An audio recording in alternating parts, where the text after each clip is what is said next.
Dalam melakukan aktivitas al-jima'ah ada beberapa adabnya, ada beberapa kaidahnya. Kaidah itu dalam sebagian kitab terangkum menjadi 10 kaidah. Kaidah dalam melakukan aktivitas al-jima' atau adabul jima'. Assalamualaikum warahmatullahi wabarakatuh. Bismillahirrahmanirrahim. Alhamdulillahi rabbil alamin. Allahumma salli ala Sayyidina Muhammad. Pada kesempatan kali ini kita akan mengkaji adabul jima'i atau kaidah-kaidah dalam melakukan aktivitas al-jima' yang jumlahnya ada 10 poin. Apa saja itu? Mari kita simak kajian berikut ini, mulai dari kaidah yang pertama. Al-qaidatul ula, kaidah yang pertama. Kaidahnya apa? At-tatayyubu qabla al-jima'i. Menggunakan parfum sebelum melakukan al-jima'. Menggunakan pengharum, menggunakan wewangian. At-tafasilu, rinciannya. Fa fi sahihaini, dalam hadis Imam Bukhari Muslim.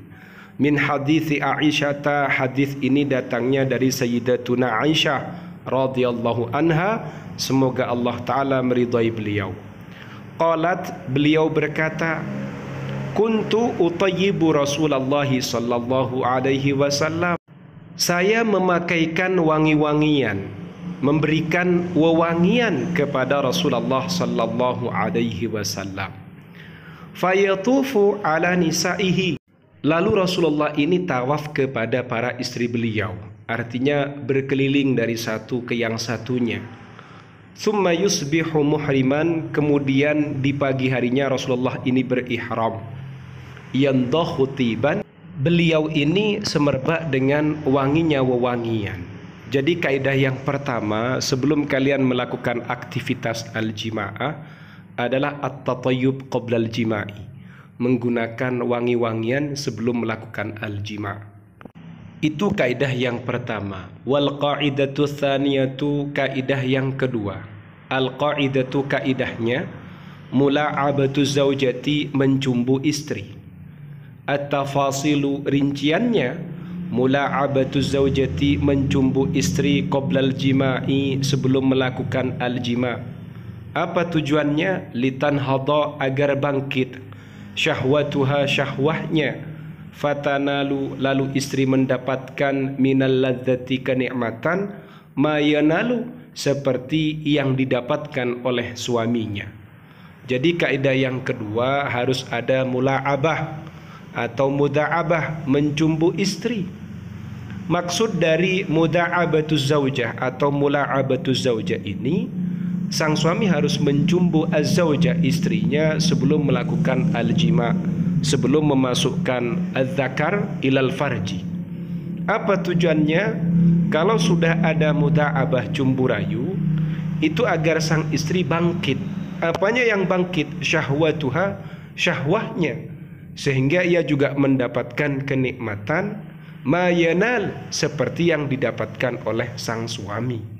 Itu kaidah yang kedua. Faham ya? Al-qaidatu tsalitsatu, kaidah yang ketiga. Al-qaidatu, kaidahnya ma yuqalu indal jima'i, doa yang diucapkan indal jima'i, ketika melakukan al-jima'. At-tafasilu, rinciannya. Rawa, meriwayatkan Al-Bukhari, Imam Al-Bukhari, wa Muslimun, dan Imam Muslim, an Ibni Abbasin, dari Abdullah bin Abbas, qala, ia berkata, qala, bersabda Rasulullah sallallahu alaihi wasallam, Rasulullah sallallahu alaihi wasallam, lau anna ahadakum, andai saja sesungguhnya salah satu di antara kalian, idza arada, jika salah satu di antara kalian menginginkan, ayyatiya, mendatangi ahlahu, istrinya, atau melakukan al-jima'a pada istrinya. Qala, maka salah satu di antara kalian ini berdoa. Apa isi doanya? Bismillahi Allahumma jannibana syaitana wa jannibis syaitana ma razaqtana.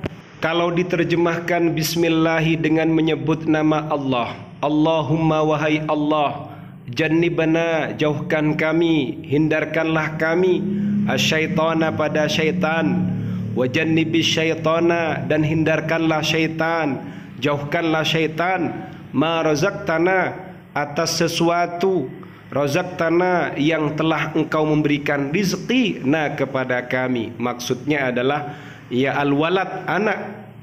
Fa innahu, maka sesungguhnya, yuqaddar, jika ditakdir, bainahuma, antara suami istri ini, waladun, seorang anak, fi dzalika, dalam peristiwa itu, ya al-jima' tadi, lam yadurruhu syaitanun abadan, maka tidak akan membahayakan hu, kepada anak, syaitanun, syaitan, abadan, selama-lamanya. Kaidah yang ketiga adalah doa yang diucapkan ketika melakukan al-jima'. Di situ ada hadis yang diriwayatkan oleh Imam Bukhari dan Imam Muslim. Datangnya hadis ini dari sahabat Abdullah bin Abbas. Ia berkata, Rasulullah sallallahu alaihi wasallam bersabda, andai saja sesungguhnya salah satu di antara kalian ketika ingin mendatangi istrinya, maka salah satu di antara kalian ini berdoa dengan doa bismillahi Allahumma jannibna syaitana wa jannibis syaitana ma razaqtana. Insyaallah jika pasangan suami istri berdoa dengan doa ini, yuqaddar bainahuma, jika ditakdir, jika dipastikan antara pasangan suami istri, dipastikan seorang anak, ditakdir seorang anak, maka anak ini tidak akan terserang, tidak akan terganggu oleh syaitan selama-lamanya. Jadi saya ulangi lagi, 10 kaidah dalam melakukan al-jima'a. Satu adalah at-tatayyub qabla al-jima'i, memakai wangian, memakai parfum, pewangi sebelum melakukan al-jima'. Kemudian yang kedua, mula'abatu zaujati, mencumbu az-zauja, istri. Bisa dengan al-qublah, kecupan, al-massu hisapan, al-lamsu sentuhan, atau rabaan, wal-hakku, dan gesekan. Kemudian yang ketiga adalah berdoa ketika melakukan aktivitas al-jima'ah. Insya Allah kalau ini dijaga, anaknya aman, anaknya dijauhkan dari syaitan. Wal qa'idatur rabi'atu, kemudian kaidah yang keempat. Al-qa'idatu, kaidahnya, kaifiyatul jima'i, cara-cara melakukan al-jima', al-jaizah, yang boleh, at-tafasilu, rinciannya, seperti apa itu? Al-jima'u, adapun melakukan al-jima', la yajuzu, tidak boleh, illa fil farji, kecuali pada al-farj atau farji, alladhi huwa, yang adapun al-farj, maudhi'ul wiladati, adalah tempatnya melahirkan, tempatnya kelahiran, wal harthi, dan menanam. Sawaun jama'aha, baik sang suami menjimaha kepada istrinya, fihi, melalui al-farj, minal amami, dari depan, au minal khalfi, atau dari belakang. Untuk selengkapnya kaidah yang keempat insyaallah kita kaji pada pertemuan berikutnya. Semoga bermanfaat, amin ya rabbal alamin.